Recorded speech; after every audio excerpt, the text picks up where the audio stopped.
ناظرین، جب یہی امیری غریبی کا فرق دل میں کسک بن کے اٹھتا ہے تو تبھی تو پیدل چلنے والا سمجھتا ہے کہ سڑک پر اس کا ہی حق ہے۔ وہ سائیکل والے کے لیے رستہ نہیں چھوڑتا۔ سائیکل والے کو موٹر سائیکل والے پہ غصہ ہوتا ہے کہ اس کی سائیکل کو موٹر کیوں لگی ہوئی ہے۔ وہ کہتا ہے ان موٹر سائیکلوں والوں کو دیکھو، یوں موٹر سائیکل چلاتے ہیں جیسے موت کے کنویں میں چلا رہے ہوں۔ موٹر سائیکل والا کار والے پہ غصے ہوتا ہے اور کہتا ہے یہ کار والے موٹر سائیکل والے کو تو بندہ ہی نہیں سمجھتے۔ آدھی کار والا یعنی کہ بغیر ڈگی کے کار والا پوری کار والے پہ گرم ہوتا ہے کہ یہ بڑی کار والے نہ جانے اپنے آپ کو کیا سمجھتے ہیں۔ پھر ان پولیس والوں کو دیکھو، بڑی کاروں کو روکتا ہی نہیں۔ بڑی کار والا پجیرو والے پہ غصے ہوتا ہے، نہ جانے پجیرو پہ بیٹھ کر لوگ اپنے آپ کو آسمانی مخلوق تصور کرتے ہیں، حالانکہ ہے تو جیپ ہی، کیا ہوا جو ذرا مہنگی ہے۔ لیکن حیرت کی بات تو یہ ہے کہ لمبے روٹ پہ چلنے والی بسیں ان سب کو کچھ نہیں سمجھتی۔ بس میں بیٹھے ڈرائیور کو یہ سب کیڑے مکوڑے نظر آتے ہیں۔ یوں لگتا ہے کہ بس کا پائلٹ جس نے اپنے دروازے پر پائلٹ دروازہ لکھوایا ہوتا ہے، اپنے آپ کو ہیلی کاپٹر یا ہوائی جہاز پہ بیٹھا تصور کرتا ہے۔ پہلے تو وہ ہارن بجا کر طرح نکال دیتا ہے، کیونکہ ایسا پریشر ہارن تو اعلان جنگ پہ ہی بجایا جاتا ہے۔ اگر کوئی تھوڑی بہت حکم عدولی کر لے تو ذرا سے سائیڈ مار دیتا ہے تاکہ سند رہے اور آئندہ گستاخی کی جرت نہ ہو۔ سامعین محترم، پیدل چلنے والے کا کچھ غصہ اس وقت کم ہوتا ہے جب وہ سائیکل خرید لیتا ہے۔ تب اسے احساس ہوتا ہے کہ وہ کیسے اور کیوں سائیکل والے کو رستہ نہیں دیا کرتا تھا۔ مزید محنت سے جب وہ موٹر سائیکل خریدتا ہے تو محسوس کرتا ہے کہ وہ دو پہیوں والی اس خطرناک سواری پہ بیٹھا ہے تو اس کا بمبو کارٹ کی آواز سنتے ہی پیدل چلنے والوں اور سائیکل چلانے والوں کو خود ہی ایک طرف ہو جانا چاہیے۔ سامعین محترم، وہ ذرا سی اور ترقی کر کے گاڑی لیتا ہے تو اسے احساس ہوتا ہے کہ لوگوں میں تو سیوک سینس ہی نہیں ہے، انہیں تو رہنے سہنے کے آداب ہی نہیں آتے۔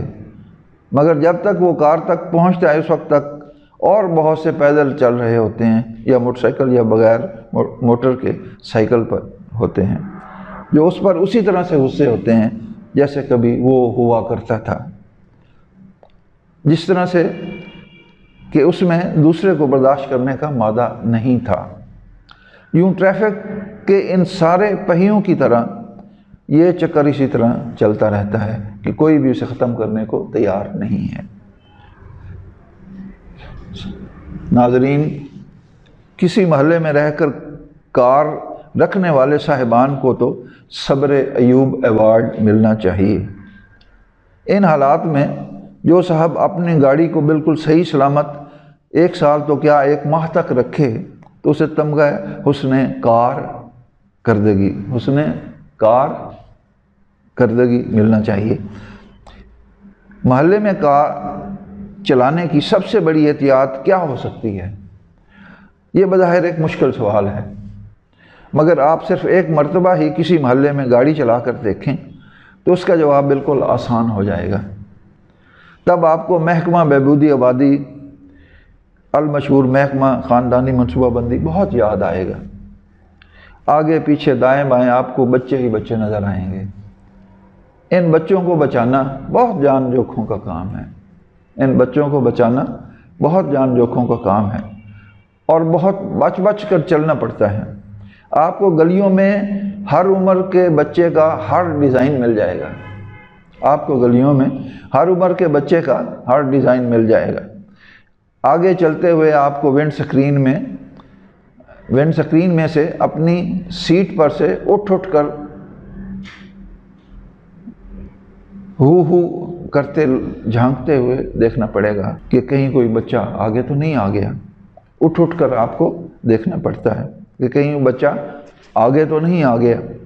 پیچھے رہ جانے والے بچوں کا بھی آپ کو نہایت دھیان سے نظر میں رکھنا ہوتا ہے کہ وہ آپ کی کار کا پچھلا حصہ پکڑ کر آپ کے ساتھ بھاگ رہے ہوتے ہیں۔ تاکہ آپ کو آپ کے گھر تک بحفاظت چھوڑ آئیں۔ البتہ اگر کسی بچے کو کوئی ضروری کام ہو تو سکتا ہے وہ مصروفیت کی وجہ سے آپ کا ساتھ صرف اپنے علاقے تک دے اور پھر آپ کو ڈنڈا ریس کی طرح اگلے کھلاڑی بچے کے حوالے کر دے۔ ناظرین، ایسے میں گاڑی چلاتے ہوئے آپ کو اپنے ساتھ ساتھ بھاگتے دائیں اور بائیں والے بچوں کا بھی خیال رکھنا ہوگا، جو کہ نہ صرف آپ کے ساتھ ساتھ بھاگ رہے ہوتے ہیں بلکہ آپ کے کار کے اندرونی حالات کا بغور جائزہ لے رہے ہوتے ہیں، تاکہ آپ کو کار کی انٹیریئر ڈیکوریشن کے بارے میں مفید مشوروں سے نواز سکیں۔ ایسے میں وہ بھاگتے بھاگتے ایک دوسرے کو کار میں پڑی چیزیں نہ صرف دکھا رہے ہوتے ہیں بلکہ باقاعدہ تبصرہ فرما رہے ہوتے ہیں۔ بہرحال اگر کہیں آپ کو گاڑی روکنی اور پھر واپس موڑنی پڑ جائے تو یہ ضرور ذہن میں رکھیے گا کہ پیچھے سے چاؤں چاؤں کی آواز آئے تو یقیناً یہ کسی ننھے منھے بچے کی آواز ہی ہوگی جو ماں باپ نے آپ کی اور اللہ تعالیٰ کی ذمہ داری پر گلی میں کھیلنے کے لیے پھینک دیا ہوگا۔ محلے میں کار چلاتے ہوئے جتنا آپ نے انسانوں کا خیال رکھنا ہے اتنا ہی جانوروں کا رکھنا پڑتا ہے۔ رستے میں آپ کو اپنے ساتھ، معاف کیجئے گا، گاڑی کے ساتھ دوڑ لگاتے کتے بھی بھاگتے نظر آ رہیں گے۔ یہ اچھل اچھل کر دوڑتے دوڑتے آپ سے مصافحہ کرنے کی بھی بھرپور کوشش کریں گے۔ اگر آپ کو کتے کے کاٹے جانے کے ناف سے نیچے والے 12 ٹیکوں کو خوف ہو، کیونکہ یہ باولے بھی ہو سکتے ہیں، تو شیشہ چڑھا لیجئے گا تاکہ یہ آپ سے مصافحہ نہ کر سکیں۔ رستے چلتی بلیاں البتہ نہایت شرافت سے بلکہ بہت سرعت سے بھاگتی اپنی راہ لیں گی اور آپ سے شرف ملاقات کے شوق کا کس طور پر اظہار نہیں کریں گی۔